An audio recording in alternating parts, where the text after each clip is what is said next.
ni encore aujourd'hui. C'est l'un des plus beaux cadeaux que la civilisation amazigh a offert à l'humanité. Et si Nair fait peur, si je puis m'exprimer ainsi, c'est parce que justement il contient des valeurs que l'on veut tuer, que l'on veut cacher. Des valeurs humaines et des choses ancrées dans l'homme. Quand on parlait tout à l'heure de mythe fondateur des nations, l'homme, en tant qu'individu déjà, a besoin de mythes pour lui-même. C'est ce dont parle Gabriel Garcia Marquez, par exemple, dans Vivre pour la raconter. On en arrive parfois jusqu'à se fabriquer de faux souvenirs. Comment voulez-vous que les nations ne se fabriquent pas de mythes? Regardez ce qui se passe dans des nations qui ont à peine 2 siècles aux États-Unis d'Amérique. On a fabriqué toute une mythologie à travers le cinéma. Et aujourd'hui, toute la fierté américaine, les jeunes Américains, quand ils font leur levée de couleur, ont la main sur le cœur. D'où leur vient ça? Cette charge émotionnelle, cet amour de la patrie vient de l'image que lui renvoie le cinéma, de l'image que lui renvoie le roman américain, de l'image que lui renvoie la culture américaine. Et chez nous, qu'est-ce qu'on apprend à nos enfants?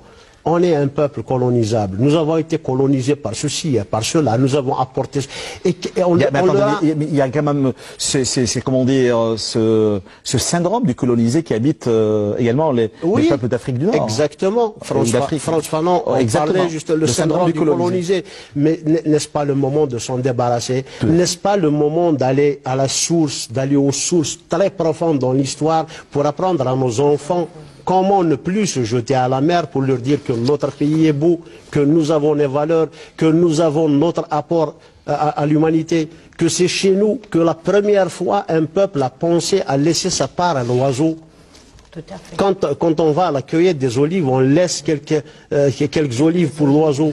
Le jour de Nair, à la maison, on doit laisser sa part à la fourmi.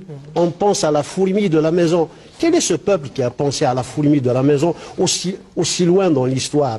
Nos jeunes croient aujourd'hui que ces valeurs-là, cet amour de la protection de la nature, l'animal et ainsi de suite, ils croient que ce sont des choses modernes, alors que chez nous, elles sont ancrées dans l'histoire.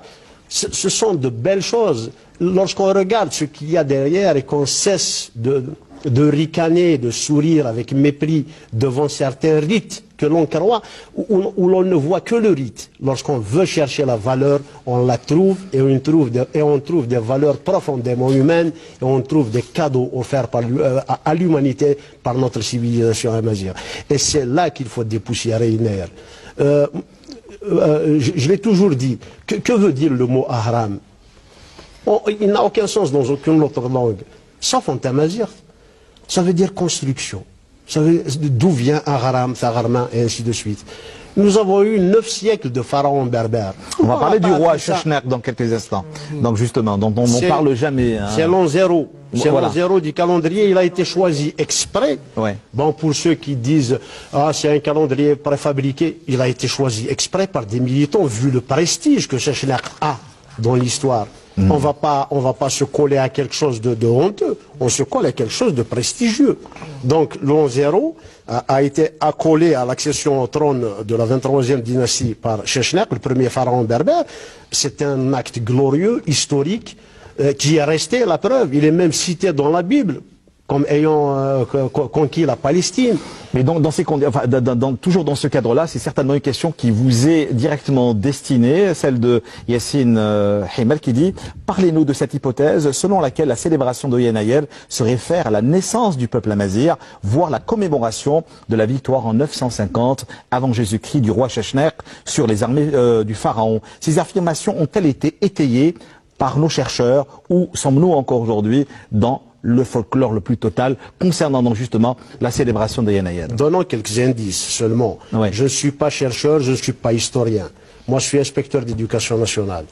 Mais féru, fervent militant, donc je parle beaucoup plus avec le cœur. Des questions historiques. Mais attendons une chose. Depuis quand les historiens sont objectifs? Les historiens ont toujours fabriqué les histoires qui les arrangent. Et nous, on a laissé notre histoire se fabriquer ailleurs. Moi, je vais donner quand même quelques indices sur la question posée par l'internaute. Pourquoi chez les Chaouis, on dit « Essen Pharaon », le jour du pharaon? On appelle une autre appellation de Nair, on l'appelle « Es Pharaon ». Pourquoi l'Adjouza? La Djouza, ce ne serait pas Taoussert qui est la grand-mère de Chechna? Oui, tout à fait. D'autres indices encore. Chez nous en Kabylie, etc., comment on nous appelle? On nous appelle les prisonniers de Salomon. Pourquoi les prisonniers? D'où vient cette appellation?